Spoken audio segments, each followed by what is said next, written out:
Bonjour à tous, bonjour à toutes. Nous sommes le 16 juillet 2018.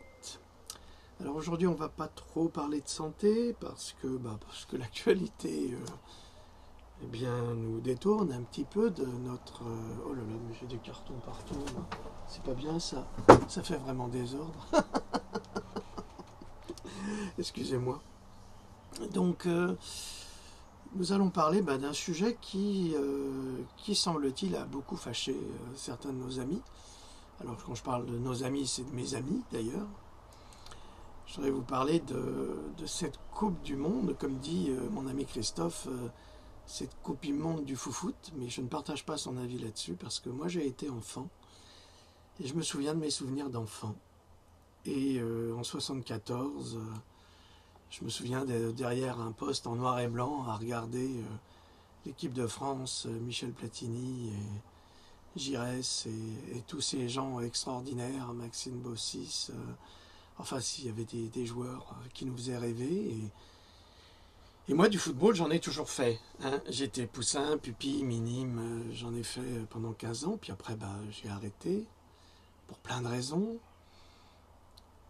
J'ai même arrêté de suivre je regarde plus les matchs, ça m'intéresse pas, c'est trop, il y a des choses beaucoup plus importantes que nous devons gérer, mais je ne dénigre pas, je ne veux pas dénigrer. Je vous ai expliqué déjà dans ma dernière capsule que je regrettais, en effet, qu'il y ait un tel mouvement populaire pour le sport, et que pour la cause vaccinale ou la cause médicale, eh bien, il n'y a personne. C'est un regret que j'exprime, mais ce n'est pas non plus une haine que je développe contre les activités sportives et pas davantage contre les gens qui les soutiennent, parce qu'il y a des honnêtes gens qui sont passionnés par ça. Regardez Bernard Pivot, il était passionné du football et c'était pourtant pas un imbécile. Donc je ne veux pas rentrer dans le dénigrement des admirateurs du foot, et quand on voit la ferveur et les mouvements de joie et de bonheur que les Bleus ont apporté à la France, eh bien on doit aussi respecter ceux qui en ont été émus. Et je dois dire que moi, j'ai pas honte de le dire, j'ai regardé la finale. J'ai regardé les 4 derniers matchs de l'équipe de France, avec Louloute, on les a regardés. Et on les a beaucoup appréciés. Et surtout la finale, c'était un spectacle magnifique. C'était un spectacle sportif magnifique, avec 2 équipes admirables, les Croates, admirables, dangereux, pugnaces, n'en lâchant pas une. Je trouvais ça magnifique. J'ai trouvé les ripostes françaises excellentes, remarquables. Ayant été joueur moi-même, j'ai vu la complexité du jeu, j'ai apprécié le travail qui a été fait par cette équipe jeune et magnifique, cette équipe française, tout comme cette équipe croate, magnifique. Et je dois vous avouer que j'ai quand même du sang croate dans les veines. L'eustu cru, croate? Eh bien oui, et que mon cœur balançait entre ces 2 équipes, parce que Jandrock, c'est un nom d'origine croate. Donc, même si nous sommes hongrois, depuis très très longtemps, depuis les calendes grecques pratiquement, eh bien, il y a un croate qui s'est immiscé dans cette famille, et donc mon cœur a balancé très très fort entre les deux, tout comme entre la Croatie et la Russie. J'avais quand même, du côté de ma mère, un arrière-grand-père russe, donc j'étais très porté aussi pour la Russie, les Russes que j'aime beaucoup, pour plein de raisons, pour leur intelligence, pour leur culture, pour leur capacité intellectuelle extraordinaire, pour leur génie, parce qu'il y a un génie russe. Et comme le disait Rudolf Steiner, le sursaut viendra de la Russie. La Russie nous sauvera. Et je voudrais vous lire un petit passage justement de mon ami, un grand ami à moi, qui s'appelle Jean-Paul-Louis Charrier. C'est un grand monsieur, un grand homme d'humanité qui a beaucoup souffert et qui est un frère, un vrai frère. Et il a écrit ce matin une chose très juste. Merci, Monsieur le Président Vladimir Poutine, je vous le lis. Ainsi que tous les organisateurs et peuples russes pour cette splendide exemplarité organisationnelle pour le mondial. Durant un mois, aucune émeute, aucune boutique vandalisée, aucune voiture brûlée, aucun blessé dans vos forces de l'ordre. Ce n'est hélas pas en France où le soir même de cette fête où se sont développées des exactions, des pillages, du banditisme et autres méfaits, sans grande réaction sérieuse et drastique de notre gouvernement, somme toute absent et ou laxiste. En France, M. Poutine, c'est la rue et la racaille qui dictent ces lois, car nos élus ont sans doute besoin d'eux pour exister. Triste parallèle, Monsieur le Président, alors s'il vous plaît, continuez ainsi à bien montrer l'exemplarité au monde qui vous dénigre tant, jour après jour. Peuple russe, vous pouvez être fier de votre président du moment. Merci d'un simple Français, enfin en tous les cas de 2 simples Français. Et signé Charrier Jean-Paul Louis.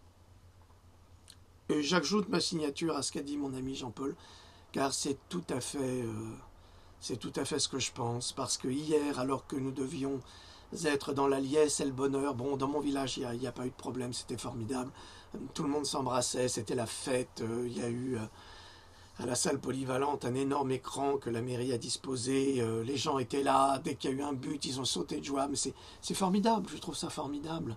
C'est extraordinaire ce qui rassemble les gens. Alors bien sûr, il y a toujours des imbéciles, c'est vrai, mais peut-être qu'il faudrait voir le grand tableau et pas le petit.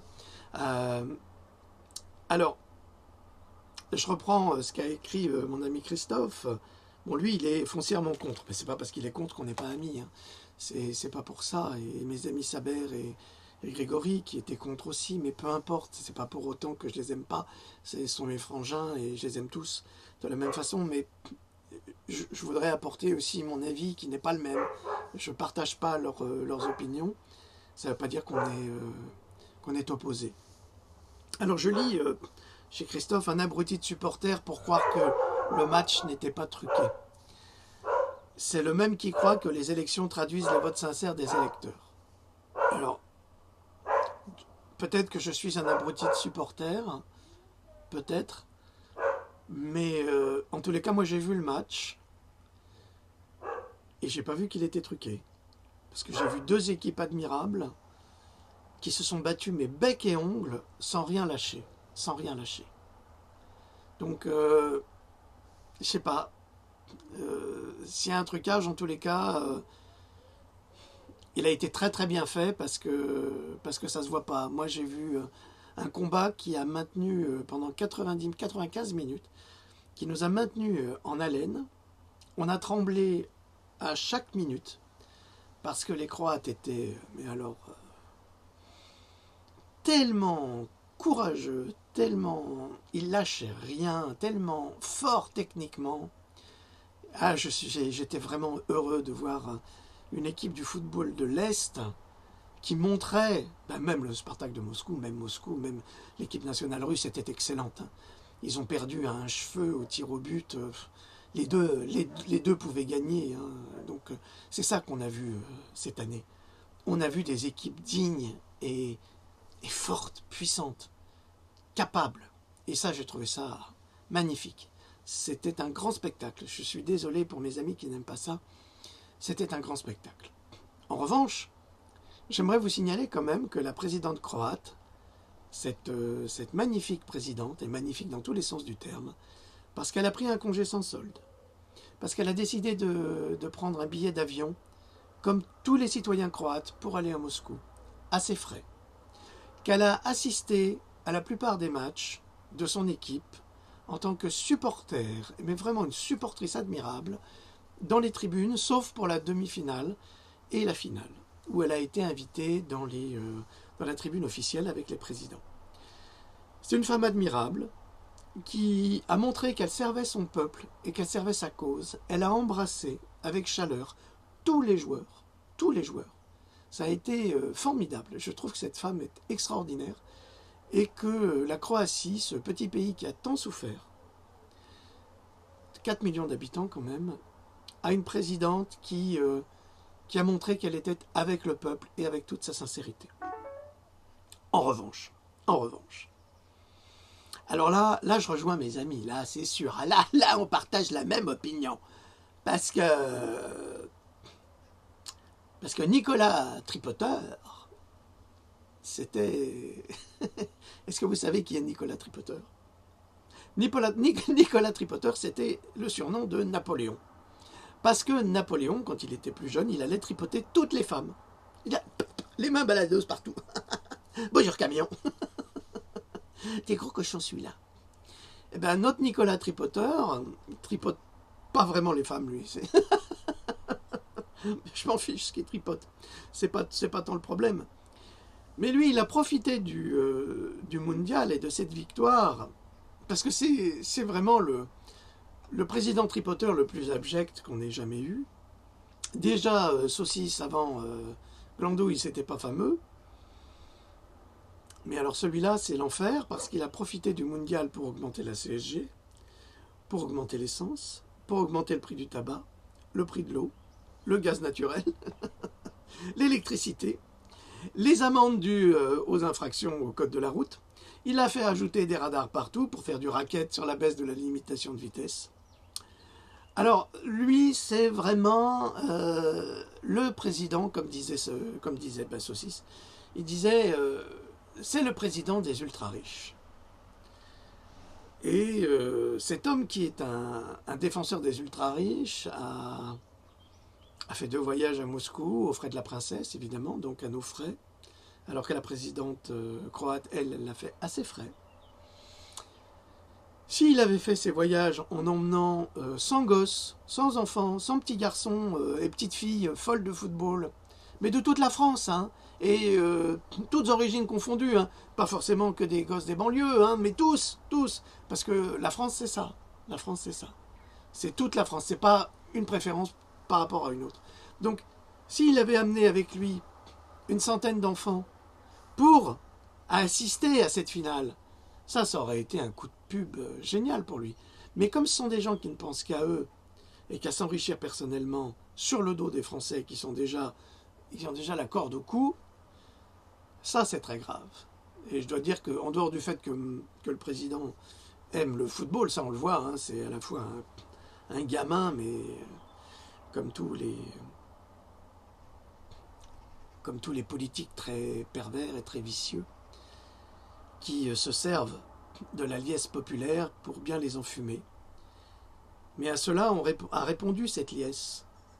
Elle a répondu à Marseille, elle a répondu à Bordeaux, elle a répondu partout dans toute la France, avec une très très forte violence, pour dire ça suffit, ça suffit. On est content, d'accord, mais on en profite pour foutre le bordel, ça suffit. Et la France, c'est ça. La France de Macron, c'est une France qui a perdu son ordre. Je ne suis pas un fasciste, je ne suis pas de droite, je ne suis pas d'extrême droite. Je ne suis plus de gauche depuis longtemps et je ne suis certainement pas d'extrême gauche. Je méprise tous ces partis politiques qui sont des jouets dans la main des oligarques, parce qu'il ne faut quand même pas se tromper.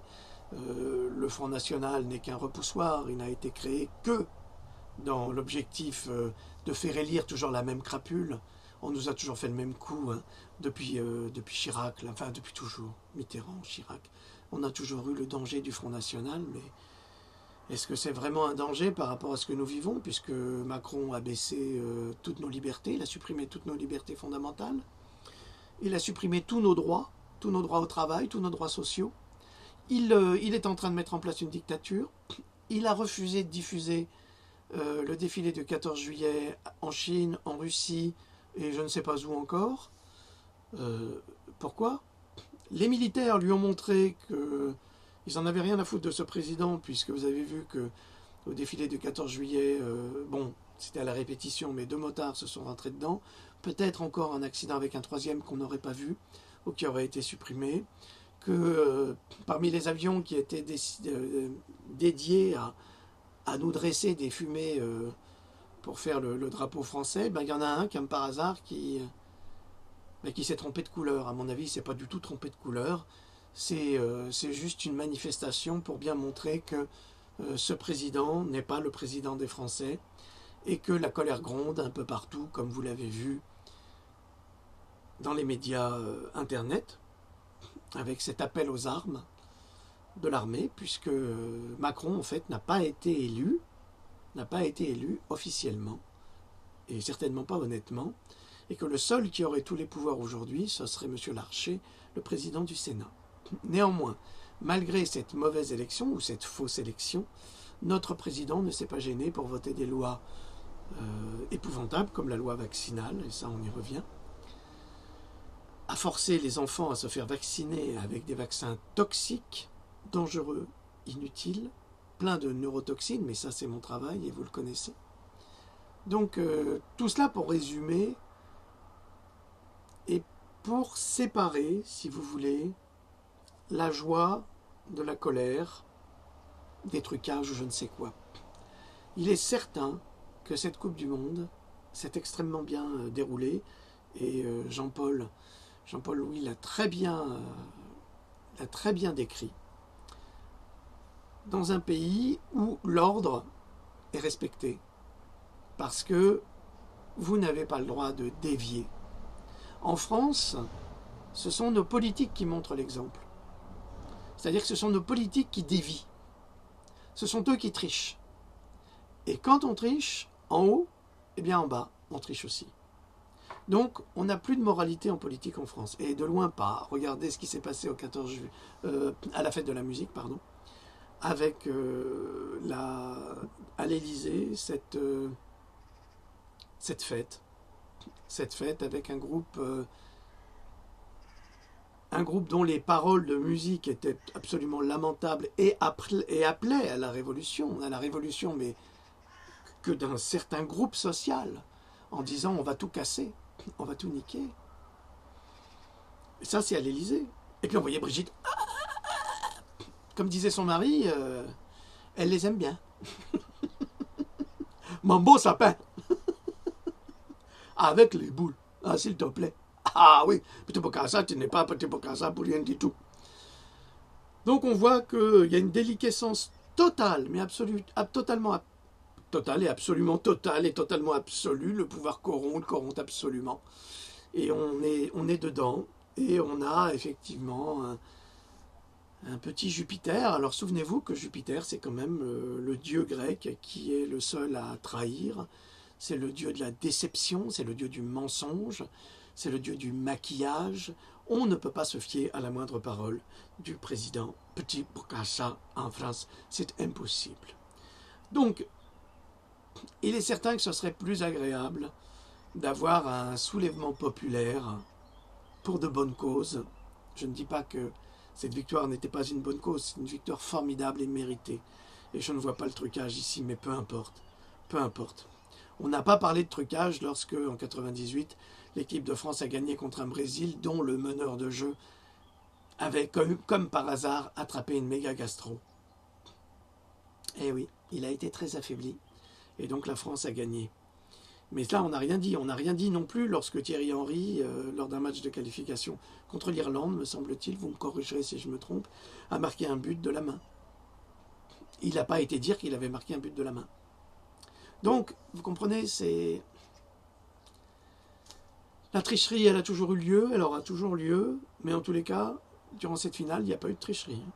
J'en ai pas vu, ou pas beaucoup. Alors, je me réserve sur certaines choses que j'ai vues et qui m'ont un petit peu dérangé, parmi certains joueurs, mais pas beaucoup, 2 essentiellement, mais on finira par trouver. On verra, mais j'ai pas envie d'en parler parce que pour l'instant ils sont champions du monde et ils ont mérité leur titre.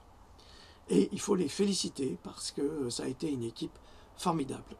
Alors à ceux qui font des critiques que ce sont des millionnaires, je vous rappellerai quand même que la carrière d'un footballeur ou d'un sportif, elle est très courte. Et c'est vrai que leur salaire arrive à des sommets au début et jusqu'en fin de carrière, et après ils n'ont plus rien. Mais alors quand je dis plus rien, c'est plus rien. Ils ne sont plus rien. Et si ce sont des mauvais gestionnaires, eh ben, ils vont tout perdre. Ça a été le cas de certains grands footballeurs français qui se sont retrouvés à la rue, SDF. Donc, il ne faut pas jalouser les gens qui gagnent de l'argent parce qu'aujourd'hui, on est dans un monde où tu gagnes tout d'un coup et puis tu perds tout d'un coup. C'est comme au casino. Donc, il le mérite. Pogba a marqué un but admirable. Admirable des deux pieds. Mbappé a marqué un but admirable. Ils ont tous marqué des buts fantastiques. Ils méritent leur argent. Ils l'ont, on verra. On parle des matchs truqués. Je pense qu'on pourra en parler au Qatar. Là, je pense qu'on pourra en parler. Parce que le chantage au pétrole va être très très fort et je pense qu'il va y avoir un petit peu de chantage comme ils savent le faire. Ils sont très doués pour ça. Mais actuellement, on a gagné une magnifique Coupe du Monde, méritée, absolument méritée, avec une équipe bleu-blanc-bleu, hein, de toutes les couleurs, admirable. J'ai trouvé ça fantastique. J'ai eu un retour de 1998 qui m'a fait bien plaisir de retrouver ces jeunes qui étaient d'un dynamisme et d'un talent et d'une originalité fantastique, vraiment. Et ils méritent largement cette victoire. Je félicite, mais alors de tout mon cœur, les Croates qui ont été extraordinaires de la même façon. Alors, j'aimerais bien qu'on arrête d'être de mauvaise foi ou de mauvaise langue, qu'on sache apprécier les bons combats quand ils sont menés. C'était un très beau combat. Et il faut les féliciter au lieu de les critiquer, c'est pas juste. C'est pas juste. Ces gosses, ils se sont donnés à fond, ils ont été fantastiques, tous à l'arrière. On a eu des joueurs formidables, même Loris, il a été admirable. Je sais pas quoi dire, moi j'ai vraiment apprécié ce grand spectacle et j'ai pas le sentiment d'être un abruti de supporter, même si vous le pensez, peut-être, c'est pas grave, ça me dérange pas. Si c'est votre opinion, je serai un abruti de supporter. Mais bravo à cette équipe de France, bravo à l'équipe croate, bravo à toutes ces équipes qui se sont battues, mais jusqu'au bout, hein, bec et ongle, pour gagner leur match. Et c'était une belle démonstration de courage. Alors, en dehors de notre petite victoire, comme je vous l'ai dit, grande victoire sportive, mais c'est aussi la victoire d'un petit despote, et ça c'est lamentable, parce que ces gens-là se grèvent comme des tiques. Là, c'est vraiment des parasites. Ils se grèvent comme des tiques sur des victoires qu'ils n'ont pas méritées, qu'ils n'ont rien fait pour, et dont ils vont tirer une certaine forme de gloire, dont ils vont se servir contre le peuple, comme toujours, et ça, c'est insupportable. Voilà ce que j'avais à dire aujourd'hui. Je donnais mon avis. Ça n'intéresse pas grand monde, mais ça n'a pas d'importance. J'ai pensé que je devais le faire parce que je voulais vous faire partager mon bonheur de voir l'équipe de France championne du monde de football dans un match mérité.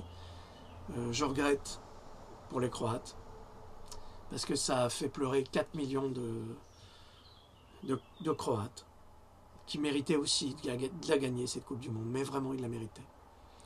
Donc voilà pour aujourd'hui, je vous remercie. Je vais prendre un petit peu de repos parce qu'il le faut pour mieux revenir plus tard avec de nouveaux livres, de nouvelles recherches, de nouvelles découvertes.